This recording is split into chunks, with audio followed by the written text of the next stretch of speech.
Done, brother. Thank God.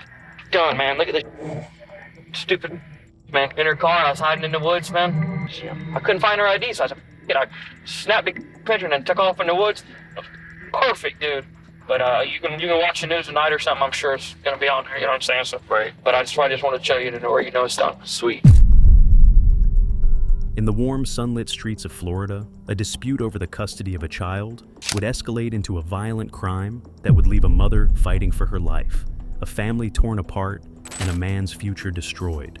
This is all about Tommy Carlton and Elizabeth Nichols, a family broken by obsession, anger, and a brutal act of desperation. In 1996, Tommy Lyle Carlton and Elizabeth Nicholas met while working as nurses in a busy Florida hospital. They became close friends, supporting each other through the challenges of their demanding jobs. That friendship quickly turned into something more, and by the end of that year, they were married. In 1998, their son Eric was born. At first, the joy of becoming parents was overwhelming, but soon after Eric's birth, cracks began to appear in their marriage. Tommy started to become distant, and the couple found themselves arguing constantly over mundane issues. 6 weeks after Eric's birth, Elizabeth was still relieving from the pain of gallbladder surgery. The storm brewing at home was unanticipated by Elizabeth. But 6 weeks after their son's birth, Tommy, her husband of several years, visited the hospital with his son, Eric, and told Elizabeth that she needed to keep his child for a night. Then he informed her that the world abruptly stopped. As Tommy introduced her to a male companion, Tommy turned to her, his eyes full of something new. He said it. "I'm gay." Her heart sank. She wasn't prepared for this. She didn't know if she could handle it or not. Tommy left the hospital with his companion. The moment Elizabeth saw them together, she felt a coldness creep into her heart because she hadn't been prepared for it.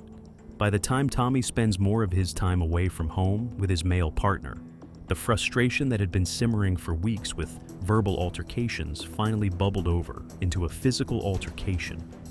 By the time she filed for divorce in 2000, Elizabeth felt empty. After the divorce, Elizabeth shared the joint custody of Eric. Joint custody seemed like a fair balance, though Eric spent more time with Elizabeth, who had primary custody. Tommy, ever the doting father, initially ensured regular child support payments, wanting to provide the best for his boy, even from afar. The first few years all went well, but soon Tommy stopped making child support payments. It began after Elizabeth again started dating a man named Jay Saltzman. Tommy couldn't ignore the simmering jealousy and unease that began to creep into his heart. As time passed, his support payments stopped altogether, and he also wanted to fight for custody for their son, Eric. He convinced himself that something was wrong, that Jay and Elizabeth's relationship might be putting Eric's life in danger. Elizabeth tired from ongoing conflict between Tommy and herself. She filed for the child support terms modified. After a few hurdles, she was finally given a court date for May 14, 2009. Tommy received the order to appear for the hearing. He took a complete U-turn. He stopped taking any of Elizabeth's calls and did not make contact with either of them. Tommy erased himself from the life of his ex-wife and son's life. But wouldn't longer, Tommy has sinister intentions for Elizabeth. In June 2008, Tommy met Ricky Donovan while attending Narcotics Anonymous, a non-profit fellowship. After striking up a friendship, Tommy told Ricky that he was looking for ways to take his wife out of the picture. According to Tommy, his wife Elizabeth and his boyfriend harming his son, and Tommy want custody of his son. Then Ricky introduced him to James Wood. James and Tommy developed a friendship for a few weeks.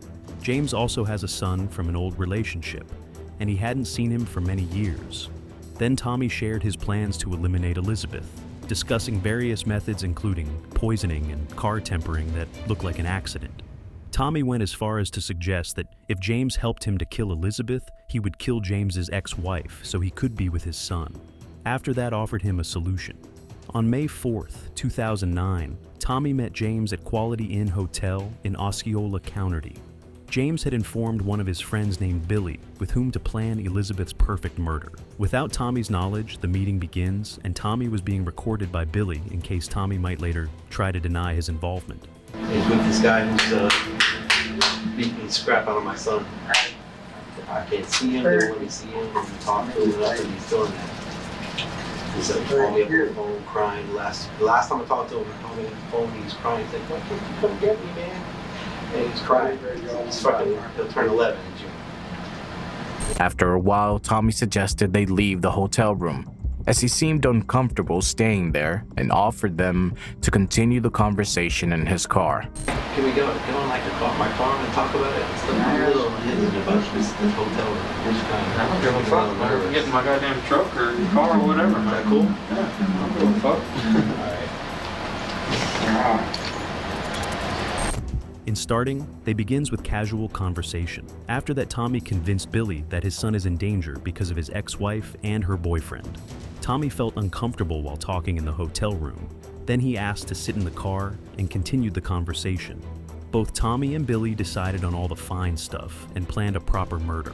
Tommy asks Billy to make sure that his son Eric is not anywhere nearby when everything happens. How soon do you need it done? Roughly before like 14. At least a day or two of research, you know what I'm saying? Figure out how I'm gonna do it. Billy explained the perfect way would be a single gunshot to the head. I plan on using the gun. The most effective way is awesome like that is got me your back there. After Tommy asks the cost of this work, they both agreed on a $2,000 payment. At first $500 as a down payment, and further followed by $500 in 3 installments over a period of 6 weeks. So what would that cost? How do you want it done? I don't want more than around. Because I want 500 up front and then 15 when it's done. And if I do a business deal with them, I ain't gonna go knocking on your door every day. The plan was to be executed before May 14th, 2009. On May 8th, 2009, Friday, both met at a Walmart parking lot, and Tommy handed $500 to Billy. It's all in.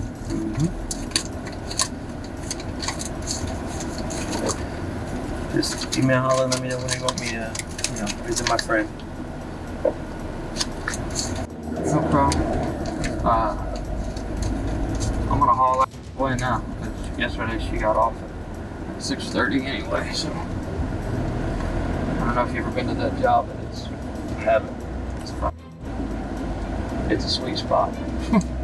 Hours later, Tommy received a call from Billy and asked to meet again at Walmart parking, showing the pictures to Tommy, photographic evidence of the completed murder. Tommy felt a wave of relief wash over him as the job was finally done. Done, brother. Thank God. Done, man. Look at this stupid man in her car. I was hiding in the woods, man. I couldn't find her ID, so I said, I snapped the picture and then took off in the woods.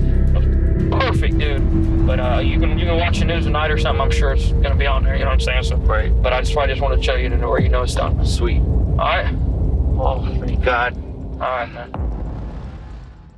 Both men decided to part ways to preserve their alibis and avoid unnecessary complications.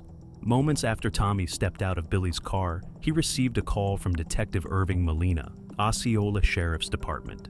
Tommy drove his car and reached the Osceola Sheriff Department, where he met with Detective Irving Molina and his partner Detective Brett Roller.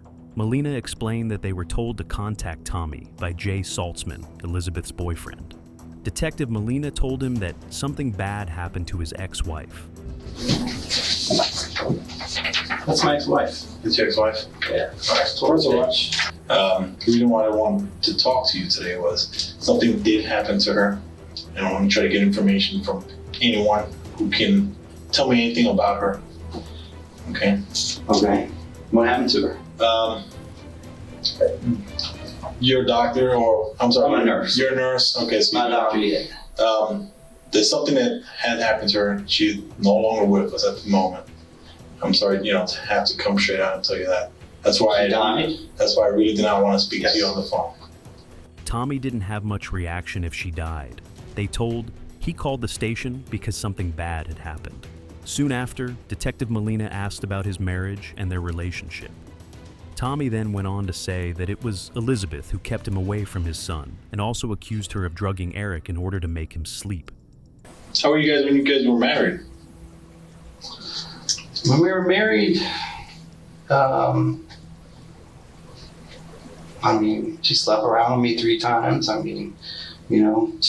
the night that that we split up, I came home early from a patient's house, and she was shooting up my kid with something. And that's all on record in Orlando. She had a needle stuck in his arm. She was shooting him up to get him to go to sleep. With what? Don't know. I was exhausted. I'd been up for like 40 some hours, and I kicked her out of the house and took Eric and went in the bedroom and pretty much just kind of passed out. When I woke up, she come and got Eric and took him, and she went to South Dakota. It was just a big mess, the whole thing. But that's just the norm for her. She just makes up crap. It's just ridiculous. Tommy went out to reveal to the detectives that his son Eric had complained to his best friend Mary Andrews about Jay. According to Mary, Jay had been abusive toward Eric. So I called and say, "Oh, you want to talk with Mary?" He's like, "Yeah." And she told him that